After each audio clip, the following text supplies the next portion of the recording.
सभी कर्मचारीगण,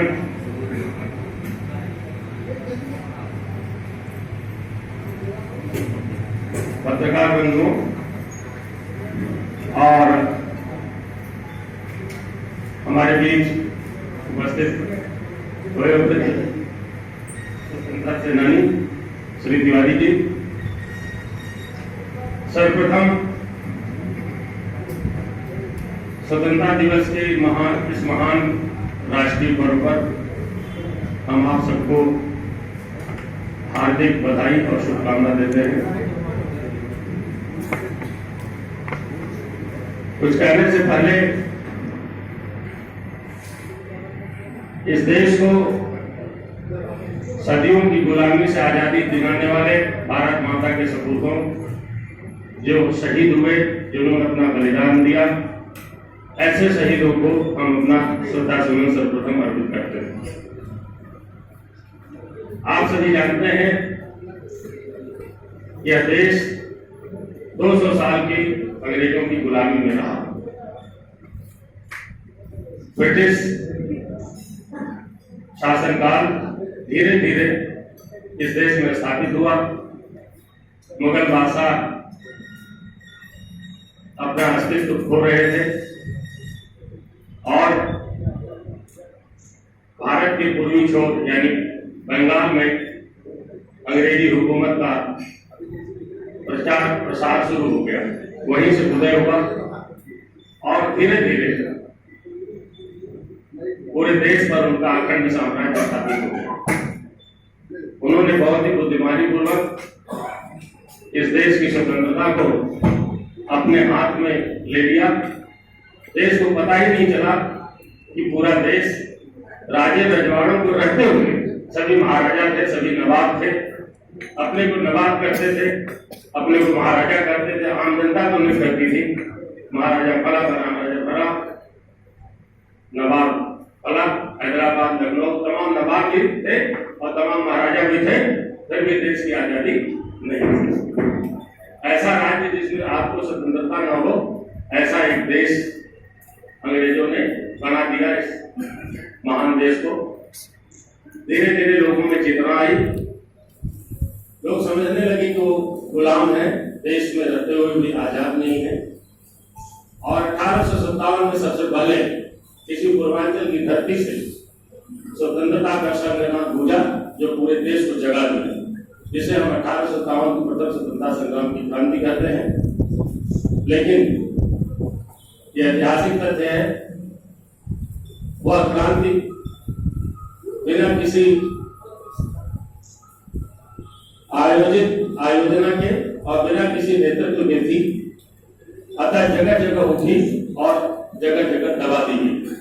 अंग्रेज सफल रहे उस क्रांति को खत्म करने में, लेकिन 1857 को क्रांति इतना संदेश दे गई, लोगों को बता गई कि हम आजाद नहीं, अंग्रेज हमारे शासक हैं, बाहर के हैं।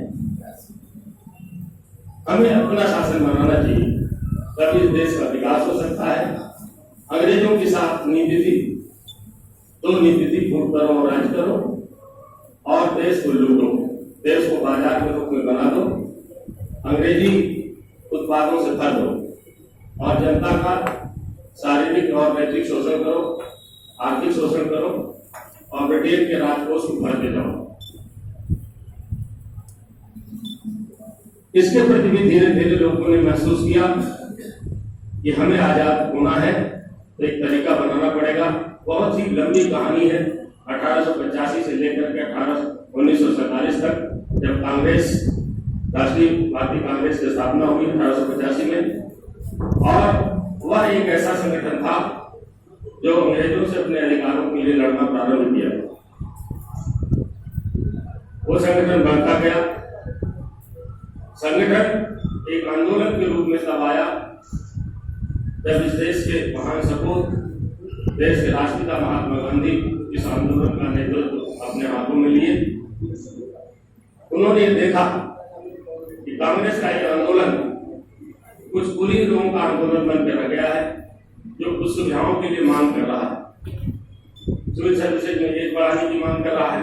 सिविल सर्विसेज में भारतीय भाषाओं को वर्नाकुलर एक्ट के अंतर्गत बात किया गया तो उसको लाने का प्रयास कर रहा है। कहा ही जाता था 3P में जुड़ा हुआ है, प्रेयर कर रहा है, ट्रेडिशन कर रहा है और प्रपोजल दे रहा है। कांग्रेस वाले लोगों का 3 प्रकार के बीच में जाने जाते हैं, प्रेयर, ट्रेडिशन और प्रपोजल। प्रस्ताव करते थे, ट्रेडिशन देते थे, प्रे करते थे महिला के सामने। गांधी जी ने इसमें आम आदमी को जोड़ा। आप जानते हैं जब कोई भी चीज, कोई भी मांग, कोई भी व्यवस्था तभी परिवर्तित होती है जब उसमें आम आदमी जुड़ता है। और बहुत ही सफलतापूर्वक महात्मा गांधी के नेतृत्व में तमाम प्रकार की विचारधाराएं, तमाम प्रकार के लोग अपने अपने तरीके से लड़ते हुए भी महात्मा गांधी को राष्ट्रपिता मानते हुए उनके मार्गदर्शन में आजादी की लड़ाई लड़ते रहे। तमाम क्रांतिकारी हुए, तमाम वैज्ञानिक हुए जो अपने तरीके से देश को आजाद करना चाहते थे, लेकिन किसी ने गांधी जी का विरोध नहीं किया। महात्मा गांधी अपने हिसाब से देश को आजाद कराने में लगे थे। वीर भगत सिंह, सुभाष चंद्र बोस जैसे क्रांतिकारी भी थे जो शस्त्र के बल पर, जो क्रांति के बल पर देश को आजाद कराने निकले थे। उनकी अहम भूमिका थी। उन्होंने अंग्रेजों की नींव को हिला के रख दिया। अंततः अंग्रेजों को एहसास हो गया कि ये देश अब जग गया है और जो समाज, जो देश जग जाता है तो इस पर कोई दूसरी शक्ति प्रभावित नहीं रह सकती है। वो शुरू से जानते थे कि वो बाहरी हैं, वो शुरू से जानते थे कि वो केवल लुटेरों की तरह आए हैं। अब उन्होंने लूट कर ली है, आगे वो लूट नहीं कर पाएंगे और अंत में उन्हें इंडिपेंडेंस बिल पास करना पड़ा। भारत स्वतंत्र आजाद भारत ने अपना संविधान बनाया। संविधान में उन्होंने कहा है लोकतांत्रिक व्यवस्था होगी और पार्लियामेंट्री सिस्टम होगा। उसके तहत उन्होंने आम जनता को समान राजनीतिक अधिकार दिए, जिसको हम जनरल फ्रेंचाइज कहते हैं। अब इस देश का नागरिक स्वतंत्र हुआ तो अपने देश को अपने तरीके से एक संविधान के जो पहले पास हो चुका है उसके अंतर्गत चलाने के लिए स्वतंत्र होगा। इस देश के संविधान में देश की स्वतंत्रता, समानता और बंधुता के महान मूल्यों और आदर्शों के उत्थान में रखते हुए बनाया गया और संविधान में देश के सभी नागरिकों के लिए राजनीतिक, आर्थिक और सामाजिक समानता का व्याख्यान किया, उसको लागू कराया। जितने नियम अधिनियम बने इसी के ही मूलभूत सिद्धांतों को आधार मानकर बनाए गए। देश को राजनीतिक आजादी उसी दिन मिल गई जिस दिन इस देश के प्रथम प्रधानमंत्री पंडित जवाहरलाल नेहरू ने 14/15 की 12 बजे रात कहा कि ये देश आजाद हो रहा है और आजादी में चल रहा है। बहुत ही प्रसिद्ध उनका वक्तव्य है। राजनीतिक आजादी उसी समय मिल गई। राजनीतिक आजादी का अर्थ है कि कोई भी व्यक्ति जो इस देश का नागरिक है, निर्धारित आयु वर्ग का है, उसे अपने प्रतिनिधियों को चुनने का, स्वयं प्रतिनिधि बनने का और राजनीतिक व्यवस्था में जनता के माध्यम से किसी भी पद को प्राप्त करके देश सेवा करने का अधिकार देता। आप जानते हैं कई देशों में सबको मताधिकार नहीं, कई महिलाओं को मताधिकार नहीं। किसी देश में ऐसा है कुछ खास वर्ग ही वोट देगा। इस देश ने, संविधान ने व्यवस्था की कि हर नागरिक को बराबर अधिकार हो। आप वोट डालने जाएंगे, चाहे देश का राष्ट्रपति वोट डालने जाएंगे, सबकी वैल्यू एक है। इतनी बड़ी राजनीतिक आजादी हमारे संविधान ने देश के नागरिकों को दी और वो उसे दिला। लेकिन इसके अलावा भी संविधान ने परिकल्पना की है। संविधान निर्माताओं ने सोचा कि इस देश में सामाजिक कुरीतियां हैं, उच्चावच है, बड़े और छोटे का भेदभाव है। इसलिए उन्होंने बताया कि हमारे लिए इसके बाद सबसे महत्वपूर्ण चीज है सामाजिक आजादी। और सामाजिक आजादी तब होगी जब हम समानता के मूलभूत सिद्धांत को मानेंगे, उसको अपनाएंगे, व्यवहार में क्रियान्वित करेंगे। अनेक कानून बनाए गए, भेदभाव समाप्त किया, मौलिक अधिकार दिए संविधान ने, जिसमें समानता का अधिकार सबसे पहले है, मूलभूत अधिकारों में, मौलिक अधिकारों में है। प्रत्येक नागरिक समान है, सामाजिक तौर पर समान, कोई उसके जन्म, जाति, स्थान, धर्म, लिंग के आधार पर भेदभाव नहीं कर सकता, उसको अधिकारों से इसलिए वंचित नहीं किया कर सकता वह किसी जाति विशेष में पैदा हुआ है, वर्ण विशेष में पैदा हुआ है, किसी आर्थिक विशेष में पैदा हुआ है, या किसी धर्म विशेष और विश्वास को मानता। ये हमारी सामाजिक समानता का सिद्धांत संविधान के मौलिक अधिकारों में अच्छी तरह से व्याख्यायित है। इसको लागू करने के लिए अनेक कानून बनाए गए। जितने अधिनियम परिनियम शासनादेश बनाए गए उसी संविधान की मूल भावना के अंतर्गत बनाए गए हैं और तमाम व्यवस्थाएं की गई हैं जिसमें समाज के सबसे नीचे स्थान पर बैठा व्यक्ति वो उठ सके। जब तक वो उठेगा नहीं, बराबर नहीं होगा, तब तक वो अपने अधिकारों का प्रयोग नहीं कर सकता। इसलिए तीसरा महत्वपूर्ण अधिकार और स्वतंत्रता है वो आर्थिक स्वतंत्रता। एक व्यक्ति जो अपना जीवन यापन नहीं कर सकता है, दूसरों पर निर्भर है, जिसका कोई आय का स्रोत नहीं है, जो जीवन यापन करने के लिए तरस रहा है, जिसको अवसर की समानता नहीं है, और एक व्यक्ति ऐसा है जिसके पास अत्यधिक धन संपदा है, वो दोनों अपने अधिकारों को बराबर तरीके से प्रयोग नहीं कर सकते। इसलिए आर्थिक स्वतंत्रता की परिकल्पना है संविधान के हमारे। हर व्यक्ति को अपना व्यवसाय करने, अपना उद्योग लगाने, अपना जीविका अर्जित करने की बराबर आजादी है, समान व्यवस्था है। कोई व्यक्ति संपत्ति अर्जित कर सकता है, अपना व्यवसाय बढ़ा सकता है, उसके साथ किसी प्रकार का भेदभाव नहीं। तमाम व्यवस्थाओं में, इतिहास में आप देखेंगे, तमाम समाज में ऐसे रिस्ट्रिक्शंस है, ऐसे कानून है कि व्यक्ति विशेष के पास ही पूंजी रहेगी। तो शोषक और शोषित का जो वर्ग था, समाज में अगर एक वर्ग ऐसा है जो दूसरे वर्ग को खरीद सकता है, तो जो खरीदा जा सकता है वो अपने अधिकारों को क्रियान्वित कैसे कर सकता है? इसलिए भारतीय संविधान में दी गई भावना के अनुरूप इस देश में आने वाली सरकारों ने समय समय पर ऐसी आर्थिक नीतियां बनाई जिससे देश का समान रूप से हर नागरिक का हर क्षेत्र में, चाहे वो देश की इस कोने में हो, चाहे देश को पूरब में हो, चाहे पश्चिम में हो, उत्तर हो या दक्षिण में हो, उसका समान विकास हो सके। और विकास के लिए उन्होंने एक आर्थिक संरचना तैयार की, जिसे हम बहुत अच्छे से जानते हैं।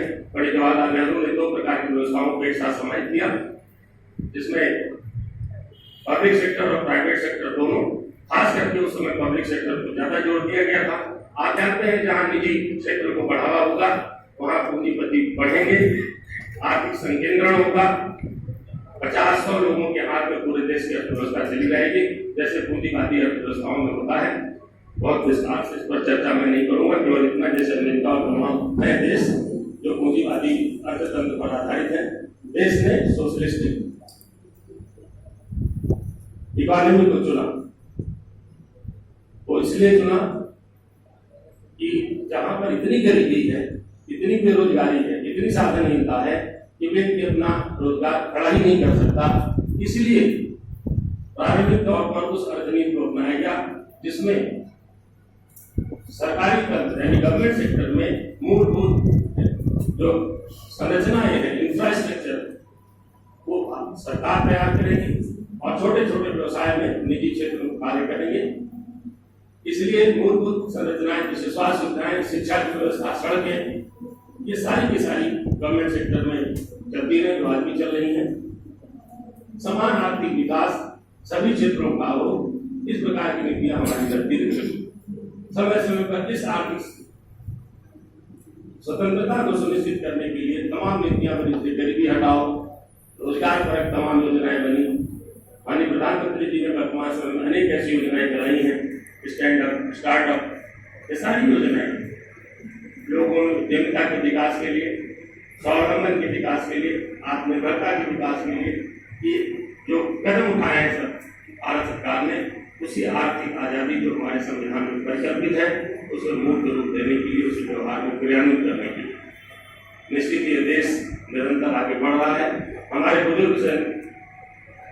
स्वतंत्रता संग्राम सेनानी जानते होंगे और हमारी एज के जो लोग होंगे वो भी ये जानते होंगे कि 70 के दशक में बहुत छोटा इंफ्रास्ट्रक्चर था।